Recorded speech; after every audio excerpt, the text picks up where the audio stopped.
Hey y'all, I hope everybody's having a great winter so far.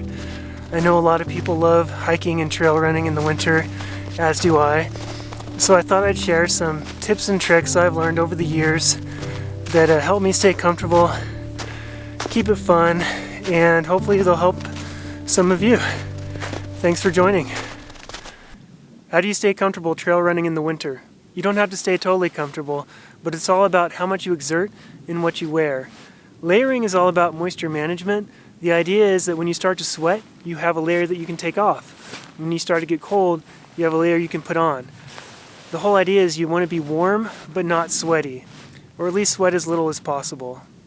Sweating is the body's way of cooling you off. Wet skin will lose heat much faster than dry skin, so it's important to stay dry as possible.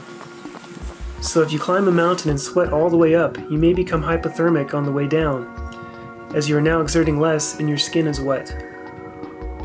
You may have heard the phrase, be bold, start cold. Starting out cold is considered bold in this case because you are banking on physical exertion to heat you up. If you start out cold in a single base layer on a sunny 40-degree day, 15 minutes and you may be nice and toasty. If you started out in a jacket in those same conditions, you'd probably be wearing it around your waist 10 minutes into the run. It's hard not to sweat some when exerting, so it's also important to choose the right material. Synthetic and wool base layers will keep you much warmer than cotton when you get damp. Cotton is a great fabric, but not for outdoor winter activity. Cotton kills, as they say.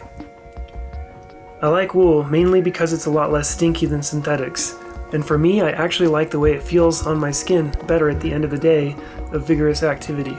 So I look for something like 150 to 200 weight merino and then double them up when it's really cold out. I'll give you the rundown on what I wear on a normal run that lasts 1.5 hours. Let's go from the top down. Thick winter hats are usually too hot for running, so I start with a light headband like this one from Pearl Izumi under a running hat. I love the running hats. In the winter the sun is lower throughout the day and you can see so much better if it's not directly in your eyes. If it's snowing or raining, the visor of your hat will keep the snow and rain off your eyes or your glasses. The hats I run in have a semi-flat brim, which works really well for blocking the sun and fitting on top of my sunglasses. In January, the UV index isn't very strong, and if I'm protecting my eyes with direct sunlight from my hat, I'm fine with getting some natural light, and sometimes I forgo the sunglasses. It'll boost your serotonin levels, getting a little bit of winter sunlight. But I usually do wear sunglasses, and if it's snowy and a bright day, I definitely want to have some that cover the sides of my eyes and come down to my cheeks pretty close so I don't have a lot of light coming in. And it's important to have a lens that you feel comfortable running in shadowy, technical terrain. I find that if the sunglasses are too dark, they just sit on top of my head. I prefer lighter brown base lenses and non-polarized for trail running. On the neck, sometimes I wear a light buff or make sure I have a high collar shirt. My neck isn't super sensitive to the cold, so I often forget.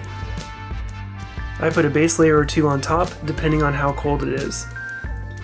A wind vest or shell jacket, depending on how cold it is. I love this lightweight wind vest from Montbell. It's so lightweight and packable it fits almost anywhere. It weighs 1.3 ounces. I've tried similar weight jackets, but they fill up with air and get super flappy in the wind, even though they fit fairly snug on me. So I end up wearing the vest instead every time. My shell jacket is also ultralight, but definitely a couple ounces heavier, which helps it to not be so flappy. I also wear a UD utility belt or a lightweight running vest. It carries my headband, my vest, or my jacket when they end up getting too hot. As far as gloves go, for most runs you'll probably want something lighter than thick ski gloves and thicker than glove liners. If you can't decide which gloves to wear, I would say when in doubt wear warmer gloves. You can always take them off and hold them in your hands while you run. When your hands cool, you can slip them back on. You can do this intermittently for the whole run. If you wear gloves that are too thin, you'll end up needing to keep your hands in your armpits or even in your shorts to warm them up. If it's really cold, you may want to tuck your shirt into your shorts or pants, especially if your top is loose-fitting. The wind coming up your shirt can really help you lose heat. If you are wearing a running belt, consider keeping it over your layers. Now for the lower body. As a male growing up Nordic skiing, I learned about and experienced firsthand something we call the deep freeze. It's that painful pins and needles feeling that occurs when your extremities thaw out, also known as the screaming barfies. only that it's occurring in your man parts. It's a truly awful experience that I highly recommend you avoid. I start with lightweight merino wool boxer briefs that have a double layer of fabric over the crotch, then regular leggings, about 200 weight, and running shorts over that. A lot of days I can go with just the boxer briefs and the shorts. The only tights I've ever tried that I thought were warm enough on their own were a little too thick to be comfortable running in. If it's really cold, I'll double layer the leggings or wear lightweight running pants. A great option is full zip pants, like these Nordic pants from Swix. When it gets hot, you can easily take them off without having to take off your shoes. I generally only bring them on bigger adventures when I'm out for multiple hours. Okay, now the socks. You definitely want to stay away from cotton socks in the winter if you want your feet to stay warm. I'm a big fan of light and ultra-light merino socks. The one I wear most are by 0.6 and darn tough. I don't get the piling I get with some merino sock brands. Why thin socks over thick? Ask any professional ski boot fitter what socks you should wear and they'll say thin socks. A thin sock will give your foot a little bit of airspace in your shoe that actually helps you stay warm. Thick socks can bunch up and cause circulation issues when your shoe is tight. And if you always wear the same weight socks, you know exactly how to tighten your shoe and you'll be comfortable with how the ground feels under your foot. With thin socks, you may even be able to put foot warmers in your shoes if you are prone to cold feet. If you insist on extra thick socks in the winter, make sure your winter shoes are sized for them. They can be warm as long as your feet are not crammed. For shoes, I love having Gore-tex shoes even if it's not wet out, because they do a good job of keeping out the cold air on a 10-degree morning. I go between those and my summer shoes for winter outings, and I always make sure my trail shoes have good lugs for traction. I have 2 sets of gaiters. I have lightweight Dirty Girl gaiters that have Velcro on the back, and I have Ultimate Direction FK Gaiters. I wear the Dirty Girls most days of the year to keep the little rocks and things out, and you know that keeping out the little rocks will help your insoles and your expensive socks last longer. If it's really snowy, I prefer the FK Gaiters because they do a better job of keeping out the snow. The opening around the leg is a little narrow, so they won't work for everyone. Some shoes have built-in gaiters, and if those shoes work for you, that's a great option. I wish more shoes would come with a built-in gaiter option. Things get a lot trickier when you are outside and it's precipitating heavily. In that case, you may need to bring a waterproof shell. The problem with the waterproof breathable materials like Gore-tex is that for all practical matters they are not really breathable at all. So the trick will be staying dry from precipitation and from perspiration, that is your own sweat. In that kind of weather, sometimes you just need to slow down and exert less, so that you sweat less. Or you just get sweaty and know that you're not too far from a warm, dry place where you can change clothing. Always good to have some extra clothing when you get back down to the trailhead.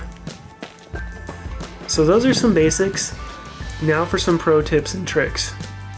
So I'm a big fan of being bold starting cold. I don't want to have to take off layers 5 minutes into my run, but at the same time I want to be really warm before I head out.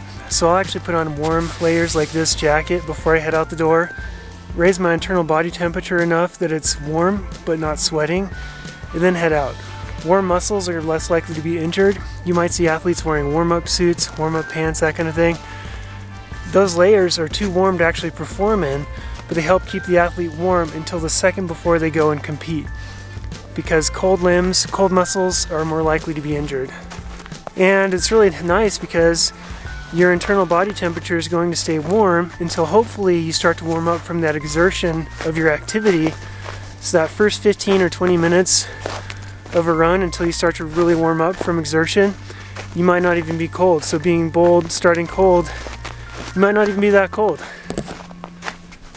Another trick I like for cold hands is arm swings.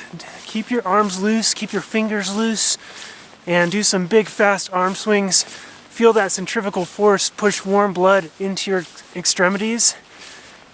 It might sting, you might get a little bit of pins and needles, but that shows you it's working. Think about how you'll carry extra layers. Imagine yourself needing to shed practically all of your layers. Will you be comfortable carrying them all around your waist? If not, wear a running vest or other bag with extra carrying capacity.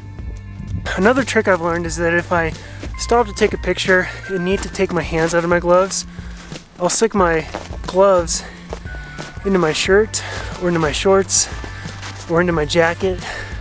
Somewhere they'll stay warm. I used to just kind of toss them into the snow for a second while I took my picture, but that just makes for colder hands after you're done taking your picture. So I always try to keep them somewhere warm. Getting out in the winter is wonderful and really not that hard to do, but it's helpful to know how to dress and how to stay warm. The more you get out, the more you'll understand how much to wear on any given day, and the easier it all gets. Thank you for joining me in this short video about being ready for cold weather trail running. I hope you get out a lot this winter. See you on the trail.